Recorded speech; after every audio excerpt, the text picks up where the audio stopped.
G'day everyone, I'm Ebony Bennett, Deputy Director at the Australia Institute, and welcome to Pole Position, the fortnightly show where we take a big deep dive into the latest Guardian essential poll results as well as the fortnight in politics.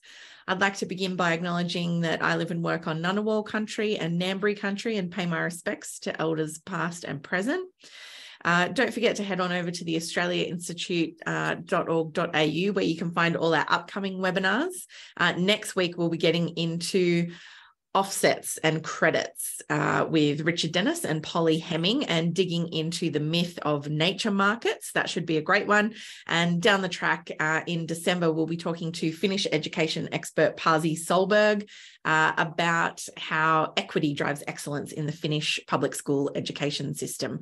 So please head on over to our website to check out those upcoming webinars. And don't forget to subscribe to our podcast, Follow the Money, where we explain big economic issues in plain English. And of course, today's Pole Position always gets turned into the Guardian's Australian Politics podcast. That should be out tomorrow for everyone who likes to listen along on the pod. You can also find the results at essentialreport.com.au. And just a few other quick things. Don't forget you can type in questions for our panel in the Q&A box. A reminder to keep things civil and on topic in the chat or we'll boot you out. You're all pretty civil, generally speaking, though. Finally, this is being recorded and will go up on our YouTube channel later this afternoon. So today I'm delighted to introduce Paul Karp, political reporter at Guardian Australia. He's filling in for Catherine Murphy while she's on the G20 trip to Bali with the Prime Minister, where the Prime Minister, Anthony Albanese, has secured a side meeting with Xi Jinping. That's the first meeting for any Australian minister in about 6 years, I believe. And on top of that, we're closing in on the end of the year. The next 2 weeks will be the last two sitting weeks of the year. Unless they can't get stuff through and they can always schedule some more. Let's hope that doesn't work. But we've got things like the National Anti-Corruption Commission bill.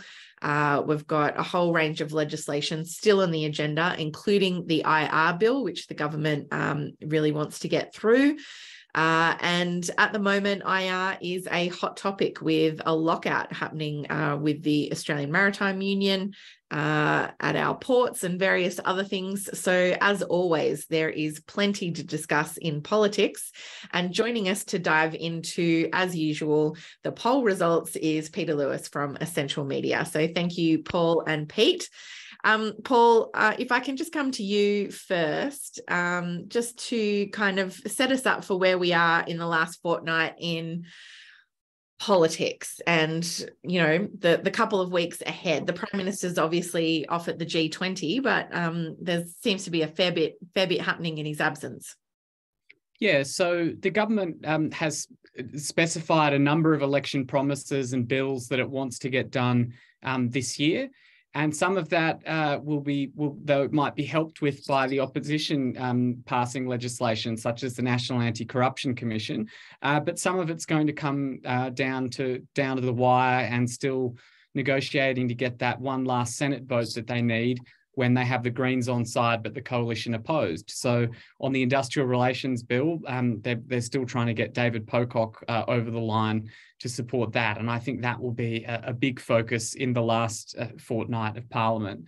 But, you know, the work of restoring Australia's international relationships is ongoing with the Prime Minister's trip to the G20, and what will be the first meeting between the Australian Prime Minister and Xi Jinping, leader of China, in 6 years. So that will be, an important moment for the Labor government to signal that that relationship is on the mend.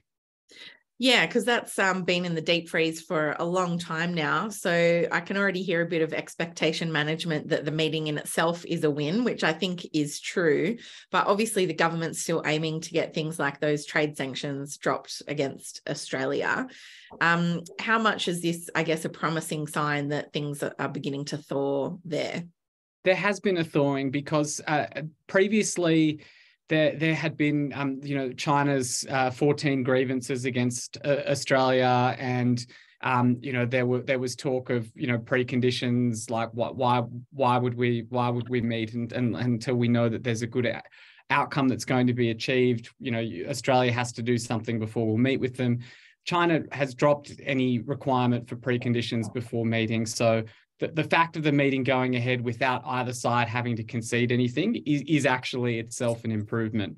And it follows, Penny Wong and Richard Marles meeting their counterparts earlier in the year. So there's been sort of slow and steady progress. And I did just want to touch on, before we dive into the results with Pete, because I think we'll kind of touch on this today through some of the questions, is the government's kind of IR laws that they're trying to get through. I wonder if you could just walk us through the kind of objectives of that legislation and where some of those sticking points are. Yeah, so the bill does lots of things. At its base, it implements a lot of election commitments, to, for example, make gender pay equity an objective of the Fair Work Act, to ban pay secrecy clauses. So a lot of the things that they said they would do before the election. But of course, one of their election promises was to hold a Jobs and Skills Summit. And at that Jobs and Skills Summit, they added to that wish list of things that they wanted to do. They said that in order to get wages moving again, they were going to try and encourage multi-employer pay deals, which are currently only allowed under very limited circumstances. So they're going to expand multi-employer bargaining options. And they also want to strengthen the right to request flexible work into being able to appeal to the Fair Work Commission if an employer unreasonably refuses a right to a flexible work request, which could be working from home or 4 days a week or changing your roster pattern. So the bill is controversial, even though everyone agrees it does lots of nice things that Labor promised before the election. It's controversial because of those things that they've added, which employer groups, claim is going to result in more strikes, when I actually think the objection to it is that it might do what it says on the tin and help people get bigger pay rises. Yeah, and we might come back to that lockout at the moment. I was just really interested that the first kind of big industrial thing that's happened is a lockout from an employer rather than anything else. But I guess the bill hasn't passed yet. But we'll come back to that. Pete, I did want to come to you, and we might start going through some of the results here. If I can just share them. Let's see if this works. Do the shimmy. There we go. All right. Direction of Australia. Are we going in the right direction or on the wrong track this week? Well, this is a good little anchor point for how government is travelling.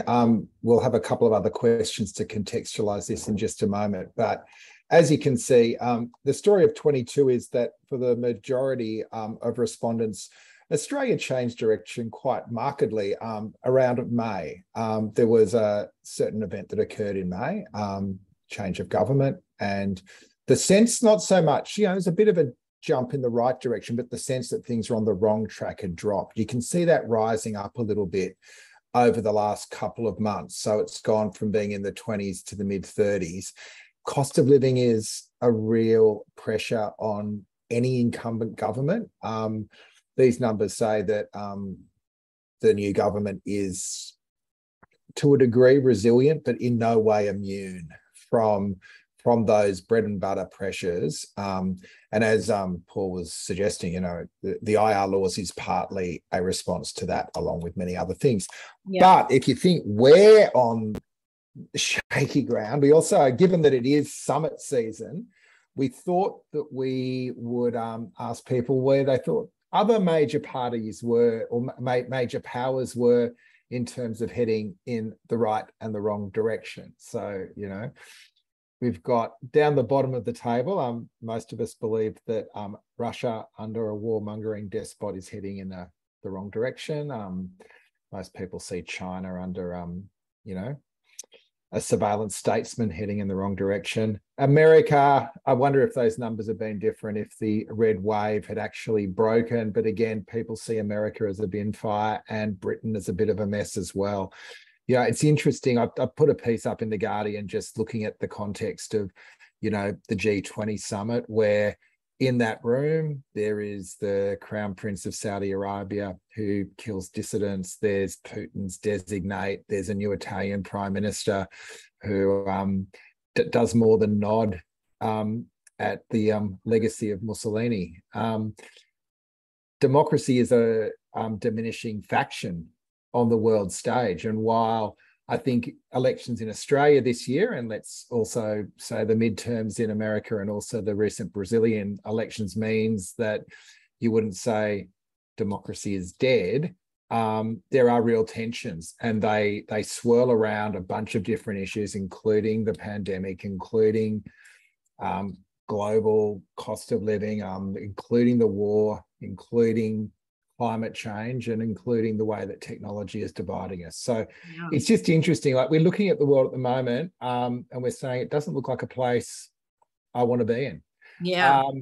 Speaking of climate change, COP27. Yeah. So one of the, so it's not just G20. There's the COP talks in Egypt. It's interesting, these numbers. There is a degree amongst Australians that there may be some positive outcomes. So do you think the outcomes of COP27 can make meaningful difference on climate change? Again, people listening to the pod, essentialreport.com.au, to look at these numbers.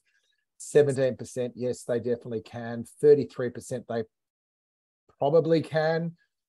36% are negative. But go to the next slide, Eb, and just have a look at these age differences in responses. So if you're 18 to 34, you're positive about these talks, 68 to 20. If you're in the over 55 bracket, it's almost a flip, 52, 34 negative. Now, what's going on there? One is young people are optimistic because they know something needs to happen. I think there's also something driving these responses, which is just Australia's happy that our government's now in the room making a positive contribution rather than a negative one. So obviously the trick to reading all these numbers, it's science meets art. I can only put the numbers in front of the room, and what we make of this is the way we interpret those numbers. And the younger respondents might be answering with a longer time frame in mind. more time to turn the ship around.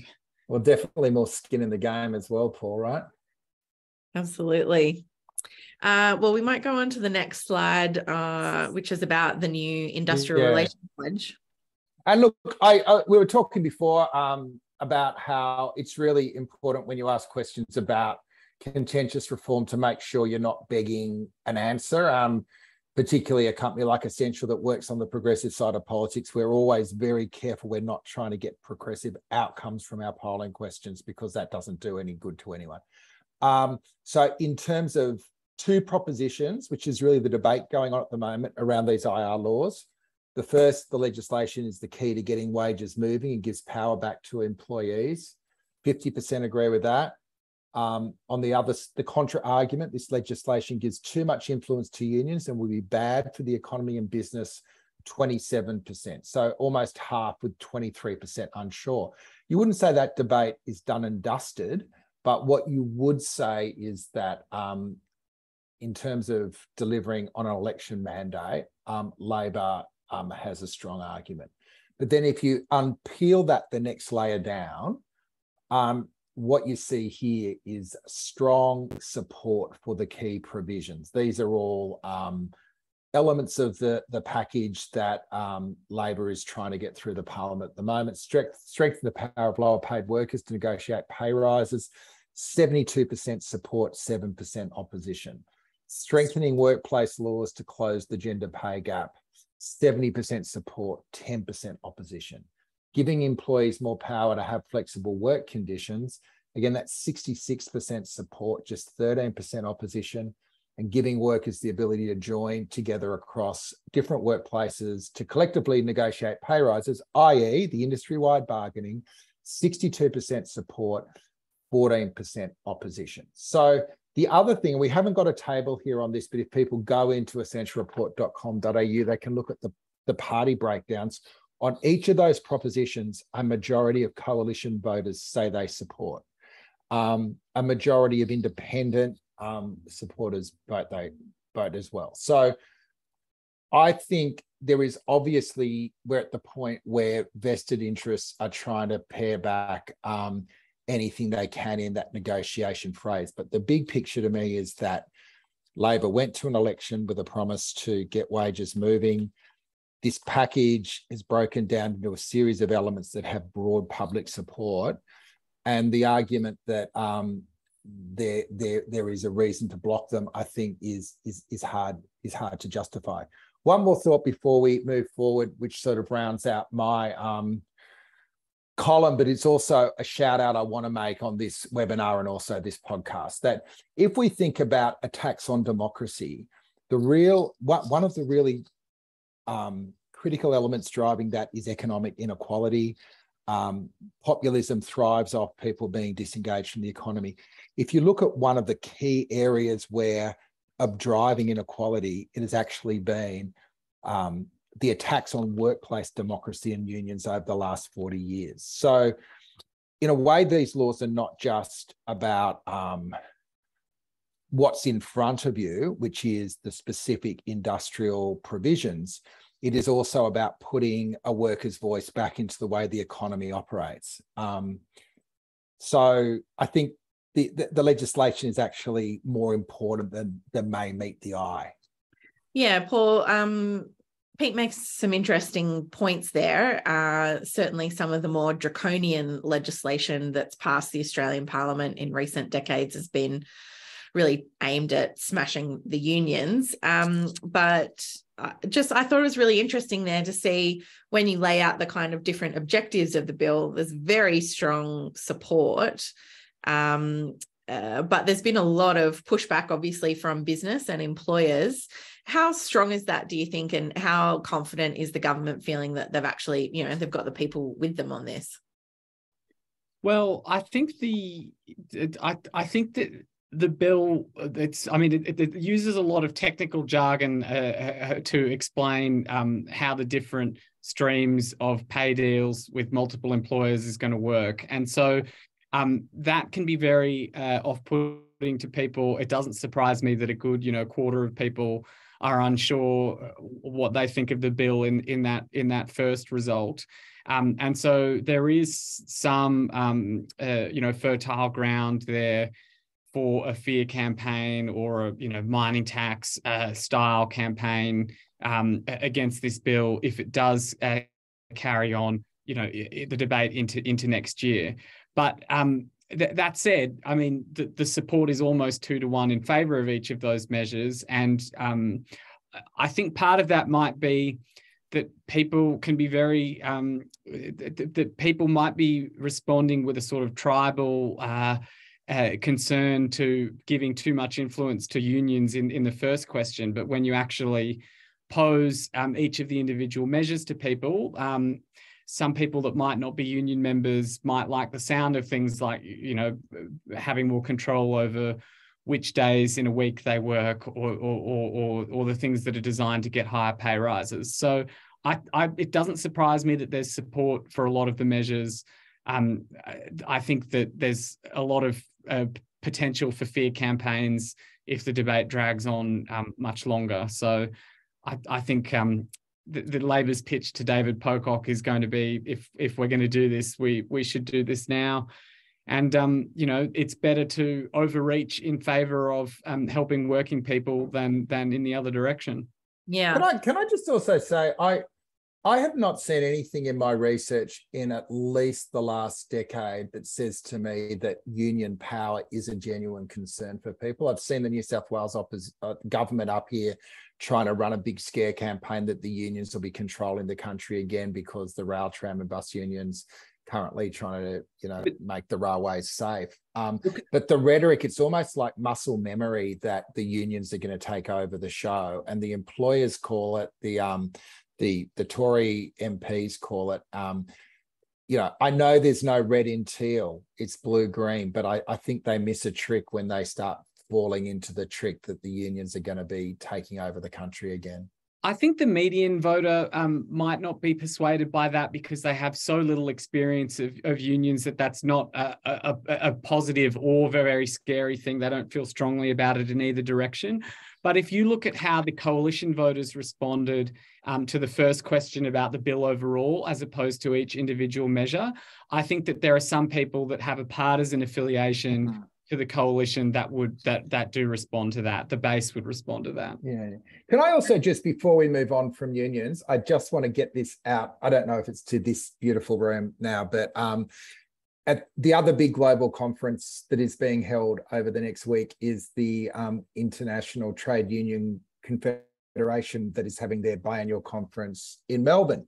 And it is the final conference that will be presided over by Sharon Burrow, who is the former Australian head of the ACTU, who has been leading the ITUC over the last 12 years. She spearheaded a number of very successful campaigns, including the focus on the kafala slavery in Qatar, which led to real changes, and also the insertion of just transition into the global climate agreement. So it's Sharon's last lap.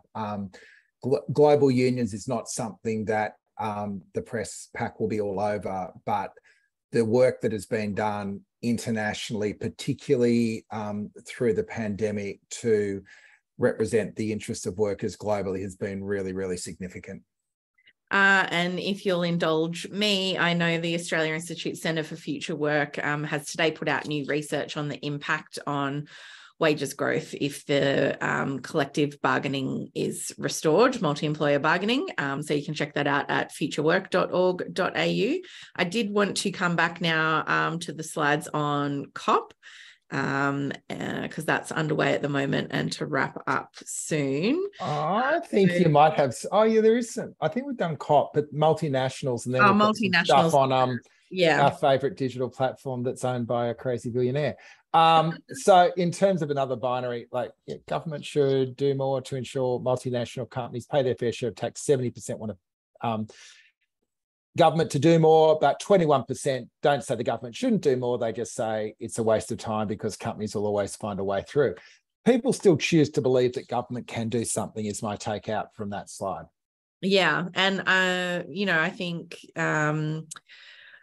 that conversation about multinationals, it's one of the priority areas that the government has outlined for tax reform that's likely to go ahead because it's an election commitment, but it feels like there's a long way to go in this. And certainly I don't think multinational companies have been covering themselves in glory over the last couple of months with revelations of exactly how many of them, exactly like you asking this question, pay no tax. It just boggles people's minds, doesn't it, Pete? Like that we all pay more tax than half these companies. I know. I think everyone in this webinar is paying more tax than Chevron at the moment, but easily. But, that's why, dig deeper. Why do we have our tax codes written by the same big four accounting firms that also advise the corporations? Like there is a giggle going on and we're not part of it. I know what my segue was going to be to multinationals. It was going to be fossil fuel companies from COP to this. Okay, that makes more sense. Yes, just noting someone had said to me, so people might have to look this up for themselves, but the number of fossil fuel representatives on the ground at this year's COP is, something like doubled or something ridiculous. So they're out there working hard. They're just not paying much tax. But what have we got next here? Oh, look, we thought we'd ask a few Twitter questions, but this is the anchor. Like for those that are part of the Twitterverse, it is all consuming. For most people, it ain't. 62% of respondents never been on Twitter.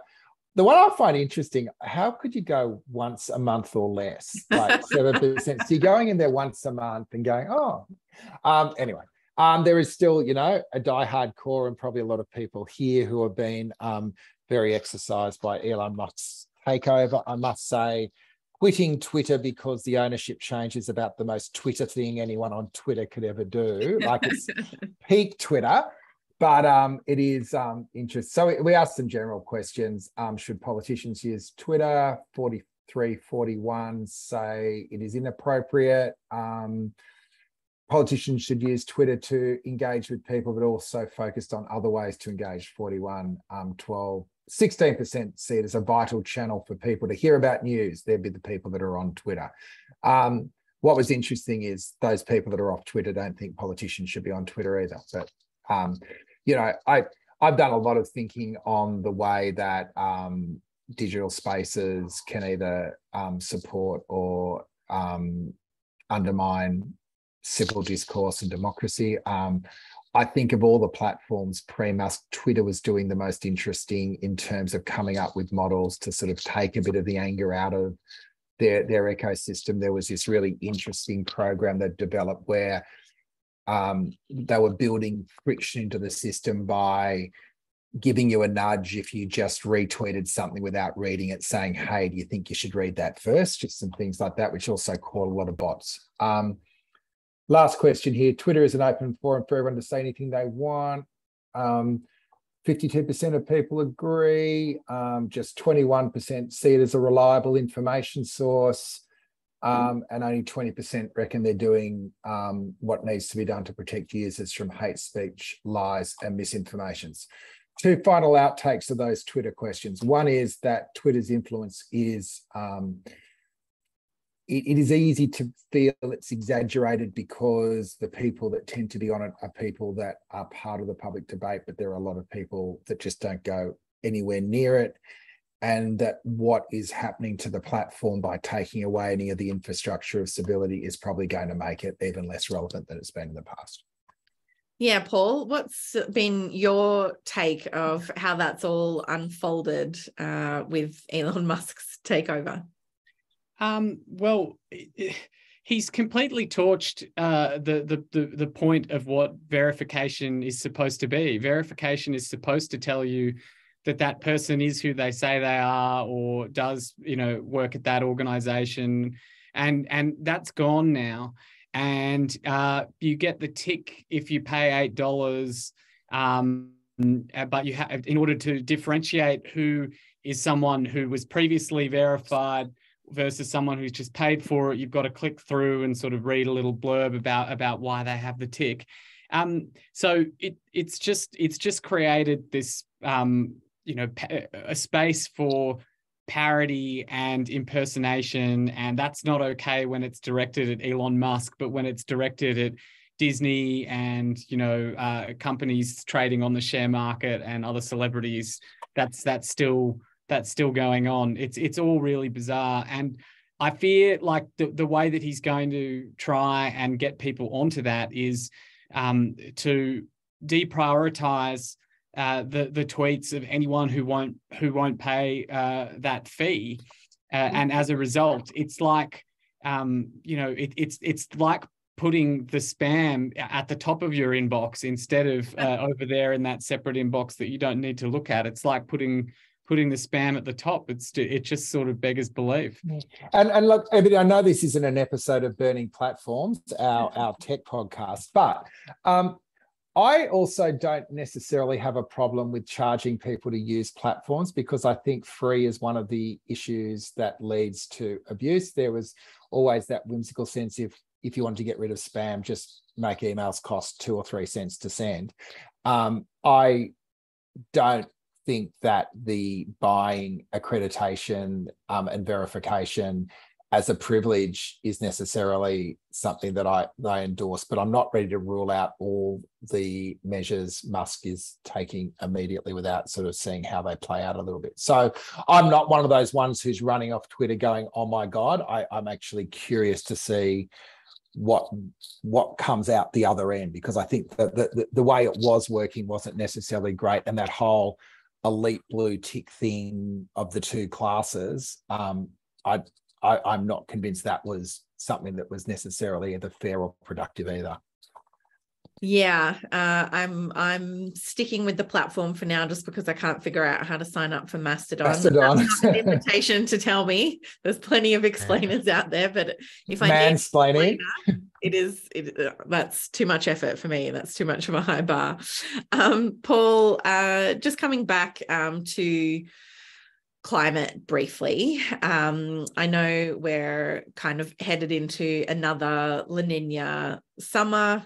There's flood warnings across a whole range of parts of Australia again. A lot of communities still in recovery. And I guess it just strikes me that as we head into another summer of extreme weather, we've had a lot of focus on inflation, and partly during the budget, the Treasurer talked about the fact that all these natural disasters are expected to increase inflation and put up the price of vegetables that have been flooded out and all that kind of stuff. How much do you think this is going to be an issue over the summer, both in terms of inflation, but also just the massive cleanup costs and number of communities that might be affected for kind of a third summer running?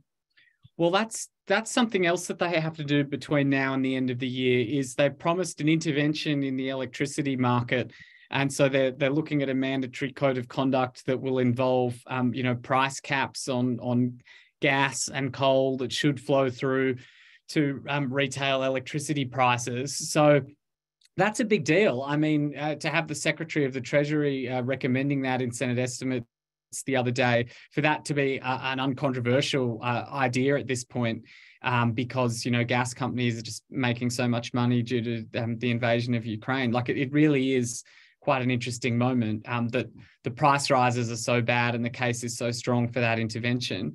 In terms of the increasing cost, I think we're going to see more calls for measures like the New South Wales government and the federal government, and I think Victoria as well, were involved in a buyback scheme where they're encouraging people to sell houses that have been in extremely at-risk areas or flooded repeatedly over a long period of time. And I think that's the sort of thing that we're going to have to be tipping more into, because it's just too expensive to keep cleaning up. We have to think about a longer term solution, and more people being more sensible about where people live, because even if we achieve limiting climate change to 2 degrees, we're going to be seeing a lot more floods, and we just have to be prepared for that. That brings me, I guess, to my first question, which is from Claire Pisani. And I know we've got about 500 people on the line with us today. Thanks for joining us. Claire asks what the panel makes of Barnaby Joyce's comments on climate change yesterday. And I'm in the happy position of I didn't see them. So does anyone on the panel know what Barnaby said yesterday? I've done a quick Google. Apparently he was on Sunrise saying that global warming is solved because it's bucketing down in regional Australia. But I don't know. My thought on that is, even though he was on Sunrise, that didn't come across my radar yesterday. Wow. He kind of was on the fringes a bit of the debate at the moment. Yeah, well, it's a bit like Trivial Pursuit time, isn't it? All of a sudden, no one cares what Barnaby says. Who would have thought? What a life! And it's standard sort of way of operating to take one particular measure out of context, like in a long period of drought, people said that was caused by climate change, and therefore floods can't also be caused by climate change. It's a highly selective and sort of specious way of running the argument, isn't it? Yeah. And anyway, good news that it is raining in regional Australia. Nobody likes the drought, that's for certain. Paul, I've got a couple of different questions, so we might stick with IR for a bit because I think people have been following your reporting specifically. I've got a question here from Bev, who asks, why do you keep referring to the IR legislation as controversial when the polling shows us that people have a lot of support for it, and asks about the big business lobby groups trying to manufacture this kind of controversy, which I think you've alluded to with kind of prior big campaigns. Her question is, are these lobby groups now in the minority, and is it really still considered controversial in the broader public sphere? Well, Australia has had a system of enterprise bargaining for like the last 30 years. And I think a lot of the criticisms of the bill are overstated. I don't think it destroys that system at all. And in many respects, it encourages employers to take that option up, because if your workers are on the award and you don't want to get sucked into a multi-employer pay deal, there's one surefire way to do that under the bill, which is to do an enterprise agreement, so to make a pay deal with your own workforce. But that said, there are some pretty huge changes in it. So giving the Fair Work Commission the power to arbitrate intractable disputes is a big change. Having more options for multi-employer bargaining is a big change. Look, this is probably, more radical than, say, the Fair Work Act, which in many respects just, got rid of work choices and returned to like the 1996 legislation in many respects. So it's a big change. It has lots of powerful opponents. Australian Resource and Energy Association has said that they're going to run a mining tax style campaign against it. There's opposition. Do we know much about who they are? Like, I've heard of the Minerals Council. Are they like a new? No, so they're the renamed AMA. It used to be the Australian Mines and Metals Association. Yeah, I'm with you. AMA is one of the harder opponents of sort of collectivism and unionism. But they've expanded their membership slightly and got a new name. But so the reason I call it controversial is, there are big changes. There are powerful opponents arrayed against it. The numbers in Parliament are very tight. The coalition has come out hard against it. Even Jackie Lambie has criticised it as going too far, especially with abolishing the ABCC. So, I mean, controversial doesn't mean that I think it's not worthwhile. I just think it's a big deal. So a couple of other questions, and then we might move on to a couple of different issues. But Linda Peach asked about, Linda Peach is asking about Elon Musk. Where is it? Ian Warfield asked about the Svitzer lockout at the moment, and commenting that Patrick's was as dominant as Svitzer is now in the element of the waterfront. And wanting to know what this legislation, if it was already in place, might do with that kind of a workplace issue. And then someone else asking about how much or how strongly the right to strike is protected with existing legislation, and will this new IR legislation address this? Because, as I mentioned, Australia has some of the most draconian kind of workplace laws for a developed OECD nation. But do you want to comment on those couple of issues, Paul? Yeah, so on Svitzer, this should happen less often, because the new bill has the power for the Fair Work Commission to arbitrate intractable disputes. So this dispute has been going on for 3 years, and they've now taken this extreme step of locking out their workforce indefinitely from Friday, because they're sick of industrial action. And I think that's actually designed to meet the test under the current Fair Work Act, which is that there has to be, significant harm to the Australian economy. And then the Workplace Relations Minister can ask the Fair Work Commission to step in, terminate all the industrial action and the lockout, and just decide the answer to, rather than allowing negotiations to conclude with a deal. Like the Fair Work Commission will just arbitrate the outcome. So hopefully, if the bill passes, you'd be able to go to the Fair Work Commission without having this escalation and taking this extreme step. And that's the point that Tony Burke, the Workplace Relations Minister, has been making today. In terms of the right to strike, it's very poorly protected in Australian law. You can only take protected action when you're bargaining for a new pay deal. And even then, there are a lot of procedural hurdles about having to ballot to get approval for certain measures, having to give notice before you take that action, ways that employers can thwart it by arguing that you're not bargaining in good faith. So it's extremely constrained at the moment. This bill, it leaves a lot of those procedural hurdles in place, and it also requires that you take conciliation before going to industrial action. And because more disputes will be, terminated by the Fair Work Commission or arbitrated by the Fair Work Commission, it might mean fewer strikes. So it doesn't restore the right to strike in Australian law. It's more about giving different options for what level of pay deal to strike, basically.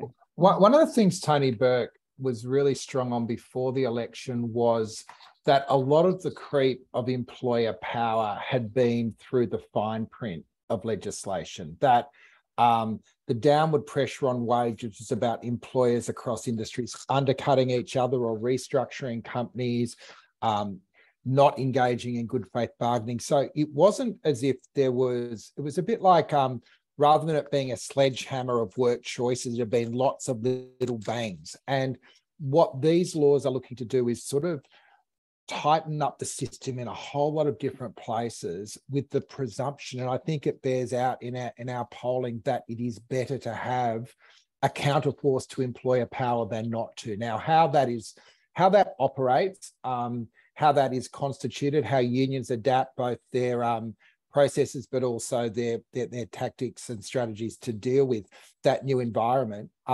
is obviously really relevant. But to effectively, in terms of a social safety net around work rights, tighten up the holes, I think that's the bit that people are missing in this. So, and Paul, more than most journalists, has worked really hard to get deep into the detail, and the detail is really important. But superficial guy like me, just in terms of the trees as well, you've got to look at the big picture, which is the recalibration is actually creating some ballast so that there are entry points for organised labour, because the absence of organised labour has led not just to jobs that are less secure, less well-paying, but an economy that's less secure and less well-paying. Yeah, no, those are really great observations about that power dynamic as well, that operate at a different level. I guess not coming from that background myself, and I know the Australia Institute has done a bunch of work around that, but I just keep hearing all the employers whinging about this on the radio and whatnot, and thinking, well, maybe if you had given anyone a pay rise in the last 20 years, you could have avoided this whole mess. But we will see if that comes to pass. The next couple of questions I've got are around the robo-debt inquiry, which is currently underway. Paul Smith has asked, will this inquiry have any impact, for example, reputation damage, on the politicians who were in charge of it, for example, Scott Morrison and Tudge? Paul, some truly appalling evidence coming out from that inquiry. Seems like a crucial one to have, but yeah, how much of it is tarnishing the reputations of the pollies at the top versus the public servants who are implementing it? Well, we haven't had a smoking gun yet of, a brief that was sent to Morrison that highlighted prominently, that the scheme was illegal. I mean, that would be great, but I think it does reflect poorly on the ministers that there was this culture in the public service to tell them what they wanted to hear, like something was already in the budget. They were already looking, at the savings they wanted to achieve, and then the small detail that it actually required legislative change to be legal just sort of fell through the cracks. I mean, that's a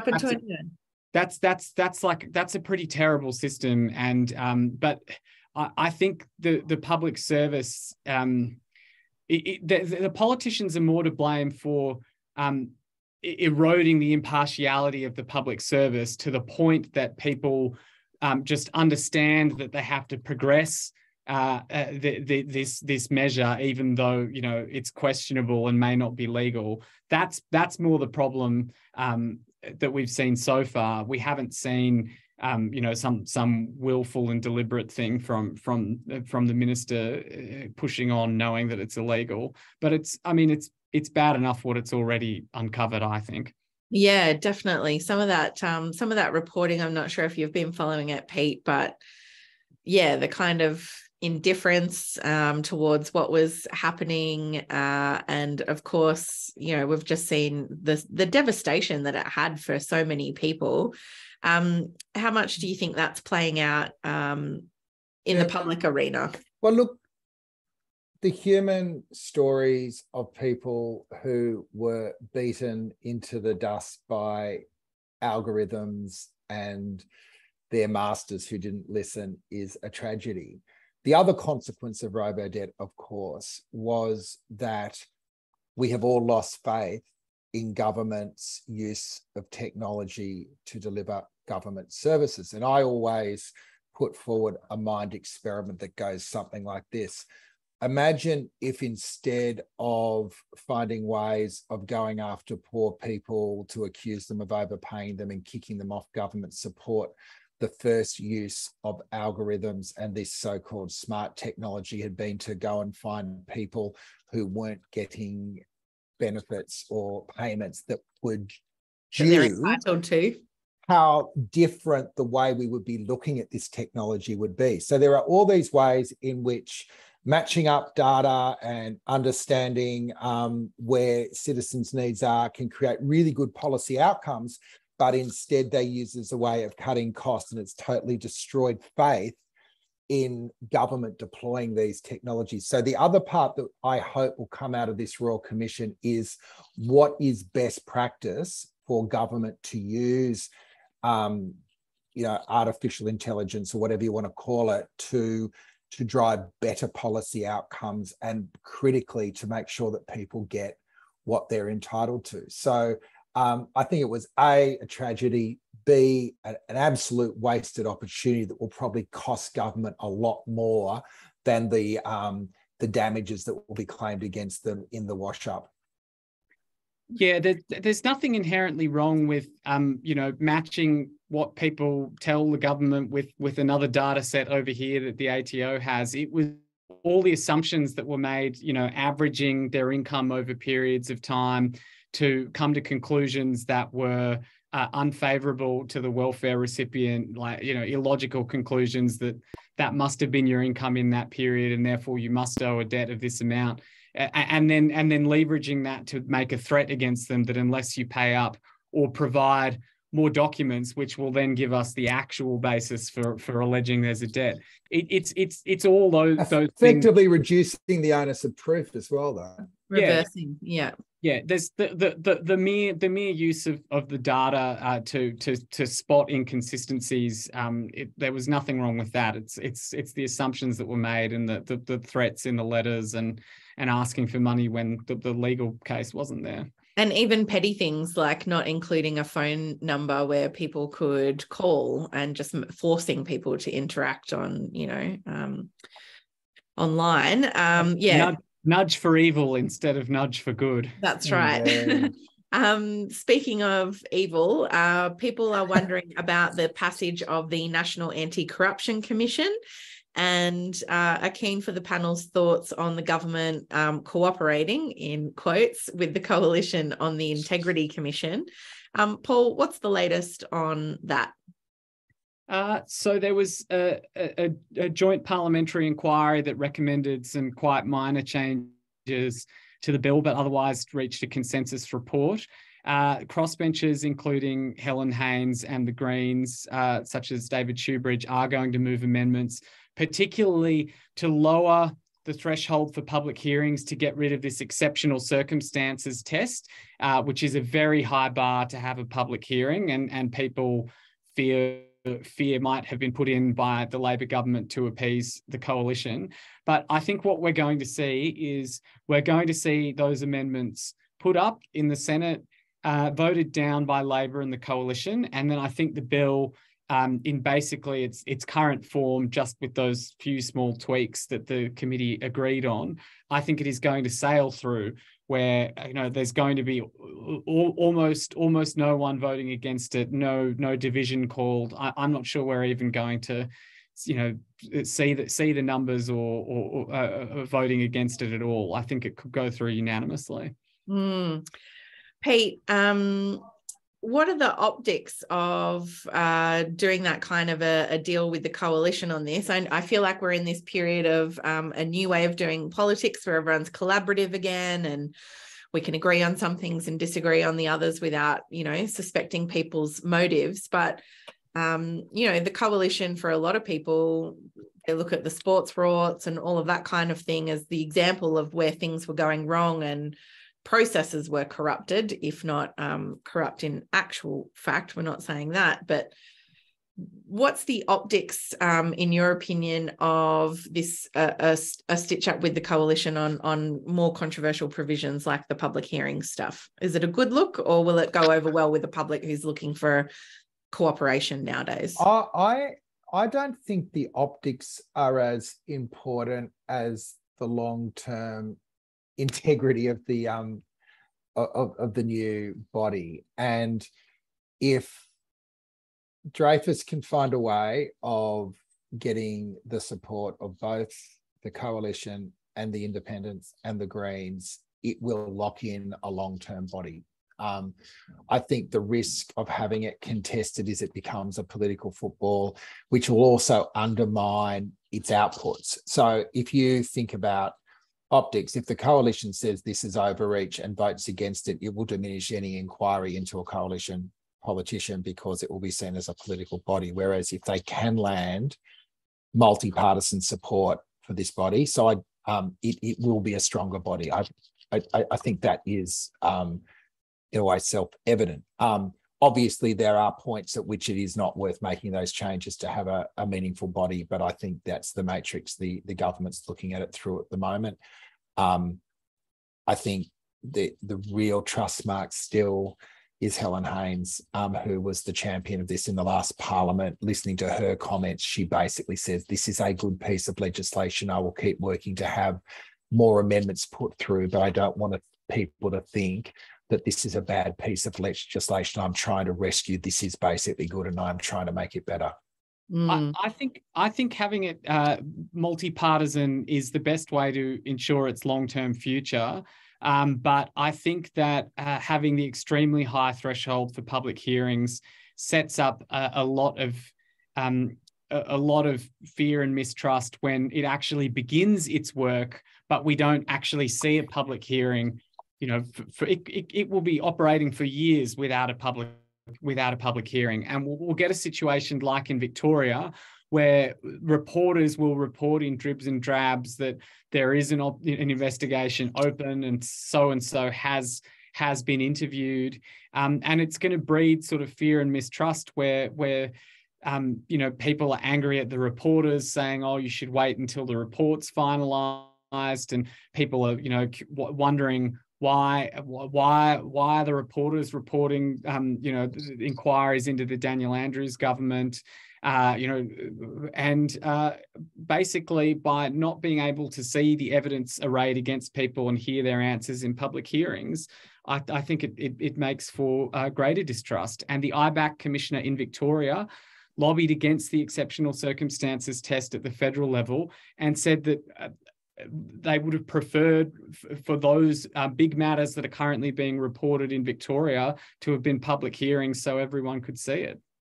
Yeah, because the secrecy, as you said, breeds distrust. There's that old saying for a reason, justice can't just be done, it has to be seen to be done.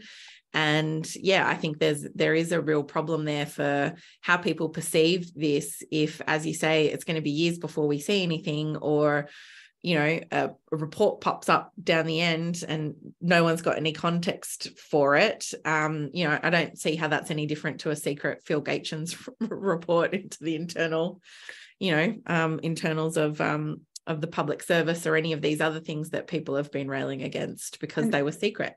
And look at the standards that they set for others when they set up royal commissions.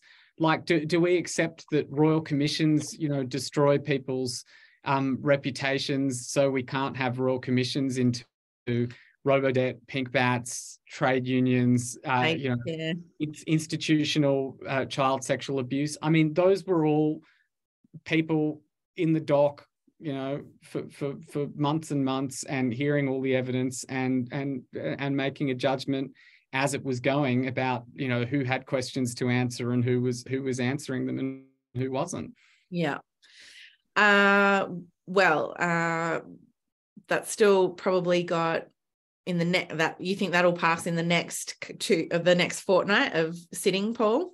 Yeah, yes, I think so. Yeah. Yeah. Here's a fun one out of left field. If the panelists had a spare 20 million at the moment, would you choose to invest it in Twitter or in cryptocurrency? Wow. Maybe we can put our crypto into Twitter. I reckon that'll soon be the chosen trading stock. But it's interesting that one of the connection point is the peak global tech bro, and I can't help thinking with so many of these things that a model of technological development that is driven by venture capitalists seeking to become billionaires is going to be inherently flawed. And I think you'd probably find flaws in both those systems. Yeah. What about you, Paul? Well, I actually was curious about, Elon Musk really talking about the financialization of Twitter. Like, he's going to help content creators monetize their content, but then he also wants it to be linked to, he wants it to become a payment platform. And maybe you're going to have a Twitter credit card or debit card, or at least give those details to Twitter, and maybe you're going to earn crypto if you're on it. It's just like, yeah, wow. Convergence. Interoperability. If someone gave me $1 for each follower I had, I'd just get off it tomorrow, because it seems like a bin fire, regardless of whether you combine it with crypto and other financial services. Yeah, and however we would all spend 20 million, it kind of is boggling my mind at the moment to think that Elon Musk did spend 44 billion on Twitter and just seems to have set fire to half of it. But I think for my money, Twitter is at least a service, and I've never understood crypto. So I just would stay really away from that. That would be for my money. But if I was investing in Twitter, I would be losing a lot of that $20 million at the moment, by the sounds of it. We've got a couple of other questions here around the midterm results in the United States. Widely expected, Paul, to be a red tsunami, if not a landslide, but that didn't really come to pass. How significant is that? Well, it's huge that the Democrats are going to control the Senate, even without the Georgia runoff. They're up to 50 seats now with Nevada and Arkansas, and because they've got the vice president with the casting vote, they control the Senate again. And that means that, any sort of impeach Biden crazy procedural things should be thwarted in the back half of his term, and that's certainly a relief. The House, it looks like the Democrats have done a lot better than expected, but are going to very narrowly lose control of the House to the Republicans. Some of that is Republicans doing better than expected in New York, and people also saying that Democrats should have more aggressively done redistricting, changed boundaries, which is a bit gross that's a feature of the US system. But that has apparently given the Republicans a partisan edge. So it's very interesting that you can't just judge on fundamentals like approval rating of the president and inflation and just throw that into a big computer, because sometimes we don't have an algorithm for crazy. Well, but you don't have an algorithm for a huge event like the Dobbs decision overturning Roe v. Wade and just junking the right to choose, motivating young people and women particularly, and you don't have very many analogies for this like cast of crazy MAGA candidates who lost eminently winnable seats. Well, particularly, and this is probably the other part beyond the Senate and the House, it was the down ticket races where it was the governors and the local state who would be responsible for certifying the next presidential election. And there were a lot of Trump-endorsed election deniers standing for election certification office at this election, and largely they've fallen over. I just saw another one's gone, a governor Carrie Lake. Yeah. So Andy that's Hoxley, Carrie Lake in Arizona. Yeah. So that, if you think about in terms of American democracy as it still exists, that's probably the really positive outcome from this. Of course, the red wave not breaking is good for America, but even better is those contests, which could have had a long shelf life. Absolutely. Well, we're going to have to wrap it up there. Thank you very much, everyone, for joining us today. Thanks especially to Paul Karp, filling in for Murpharoo. Thanks, Pete Lewis. And thank you all for all your fantastic questions. I'm sorry we can't get to them as usual, but we do appreciate them. Don't forget to subscribe to our YouTube channel at australiainstitute.tv. You can catch up with this and previous episodes there. Guardian Australia today, you can read Pete's op-ed and all the results written up in today's Guardian Australia, and also keep an eye out for their podcast tomorrow. That's the Australian Politics podcast, and you can visit essentialreport.com.au for all those detailed polling results. Thanks very much, everyone. We'll see you in a fortnight from now. Cheers. Thanks, Bye. guys.